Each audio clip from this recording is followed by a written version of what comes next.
Today, Steve Sammartino joins me to talk about StartUp School, which is starting soon, in fact. There's 2 running in November in Melbourne and Sydney. Welcome, Steve. Thanks.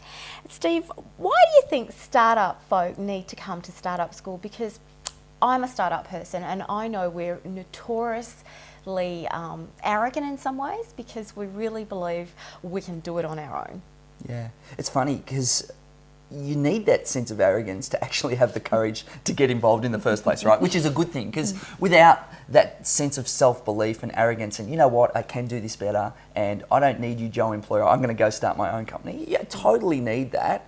But then after, the fun and excitement of that wears off and you're sitting there on your computer and going out and trying to sell stuff and you go, well, gee, it's a little bit harder than what I thought it was. There's more to this. You realise, you think, gee, maybe I've got a few things wrong here. And you do need some support structures and the right set of knowledge. If you can get some of that knowledge early, it'll save you a tremendous amount of money and time later. And so that's one of the reasons why you should come to startup school, is because the stuff that took me quite a few years to work out and a lot of money, you're gonna learn some of the tricks real quick. And they are. It's tricks. It's way more tactical than strategic. I mean, we all know what a good strategic idea is. Someone goes, I've got this business idea which suits these people and they're going to buy it for this reason. Everyone goes, yeah, great, got it, makes sense. Okay, but how are you going to actually make that happen? What are the steps and the sequence and the procedures to getting it up and running and bootstrapping that business and creating momentum? That's what you need to learn. And you need a community and people to help teach you that, because when you're out there on your own, there's a lot more to it than you originally think.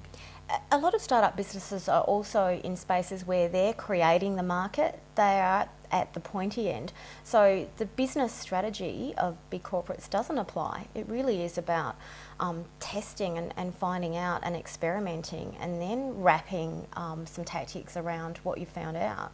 Yeah. So do you see it that way? I had a really similar problem when I started Rentoid, and I'll tell people how I solved it. Is that I say to people when I first launched the site, so Rentoid is a place where people rent things to and from each other, and everyone says, oh, that makes sense. You say, yeah, like your lawnmower, it sits there, you only use it once a month, for example.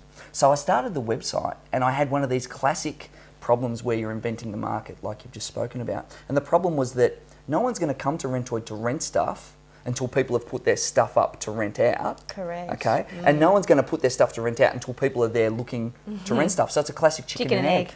So I thought, okay, and this is a way to do things in startup land which can't exist in the corporate scene. You can't learn it because they already exist with revenue. So what I did was I went out and I got the Harvey Norman catalogue. Okay, I went out and I had a look at all the items that I thought would be rentable, that I thought, kind of robust, won't get damaged, in high demand. And the fact that they're in the catalogue is proof that they've got demand. So I put down the Nintendo Wii, the gym, all of these different things, listed them all.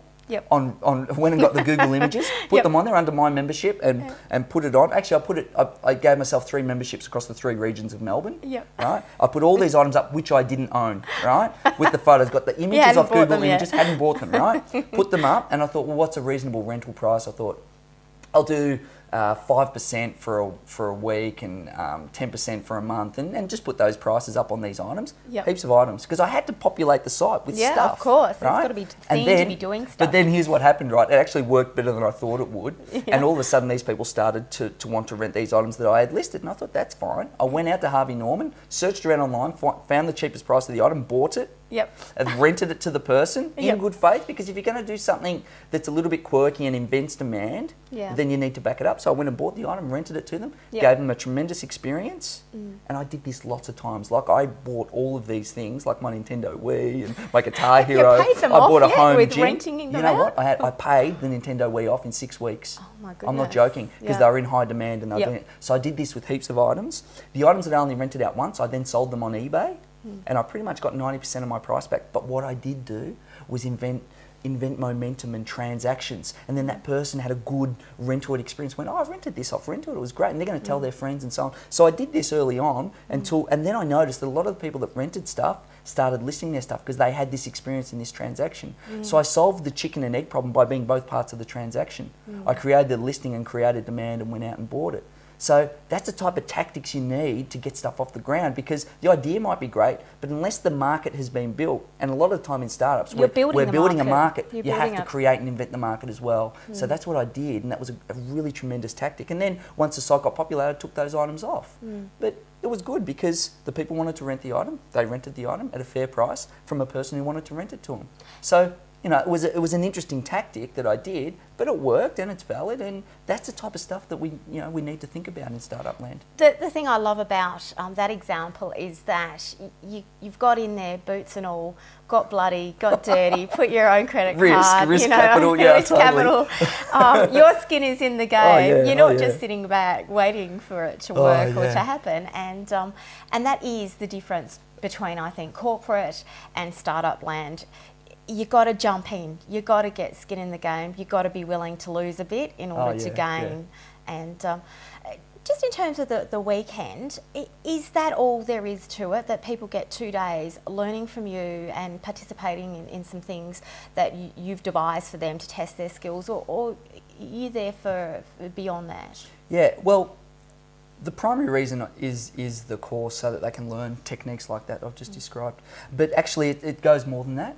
Anyone who comes to the startup school, I'll personally take an interest in being a personal mentor after that. And there's no tricks with this. This is the real deal. So anyone who comes to the school gets me unlimited as a mentor, phone, email, whatever, catch up for coffee if they're around locally and that type of thing. But certainly unlimited phone and email, ideas, bouncing ideas off, because that's what we need.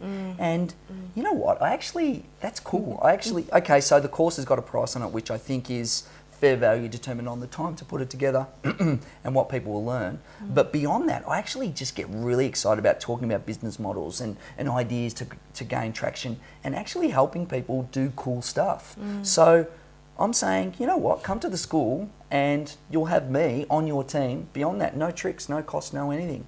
And I stand here and say it, that's one of the things that gets me really excited, is to help people doing cool stuff. So startup school's almost like an introduction, and then we have an ongoing startup relationship there. And I want to introduce people to my contacts in the media and other startup people, and build that community beyond the school. So yeah, it goes way beyond the 2 days. Who is your ideal startup attendee? Do you have someone in mind who's really going to get maximum value out of being a part of it? Yeah, it's an interesting question, because I think that there's two kind of people. It's early stage startup people and people who are looking for their corporate escape plan. So, and I had a corporate escape plan. There's a lot out there. And look, it's not a big investment to come to the course and learn some stuff that's going to save you a lot of money. But also, I've got one guy who's coming who he's had a couple of online businesses out there, and I've had a look at them. He's just he's got great ideas, but he just doesn't know how to go beyond kind of getting the website up or just those simple areas. I've got another friend who's coming, who's starting a beverage business, and he's worked in the beverage industry, but he hasn't quite got his head around the difference between working within infrastructure to building infrastructure. Yeah, okay? Very different. And that's what we all do. We all work within infrastructure. It's a totally different game to build infrastructure. We don't even notice the systems that you don't notice the structures, you take them for granted. Support. Same with me, leaving the ABC, I suddenly found I had none of the influence that I had there in a day-to-day. You don't realise. So it's all about inventing resources. So the two people I think would be those planning the corporate escape and those early stage entrepreneurs who haven't quite got traction yet. So you might have a startup or thinking of doing a startup, or you're just there and you haven't quite got the traction. I think if you come, you'll walk away not only going, wow, and have your mind blown, but know exactly what to do next. Steve, I feel really jealous because I've done a few startups and I want to come. Well, but I don't, you're already there. You know how to do it. Oh, it's just the ideas and the energy and being part of it. I think, for someone like me, it is a lonely journey being a business owner and a startup person. There are more people who tell you what you're doing is stupid than tell you what you're doing is good. And I think that's what any newbie will find. And it's about complementary thinking, not critical thinking. Yes. Instead of busting stuff down, how can we build on it? Where's the value in there and how can we build out? Exactly. Steve, good luck with Startup School, and Thank I'm sure you. it's going to be fantastic for everyone who comes along. Cheers.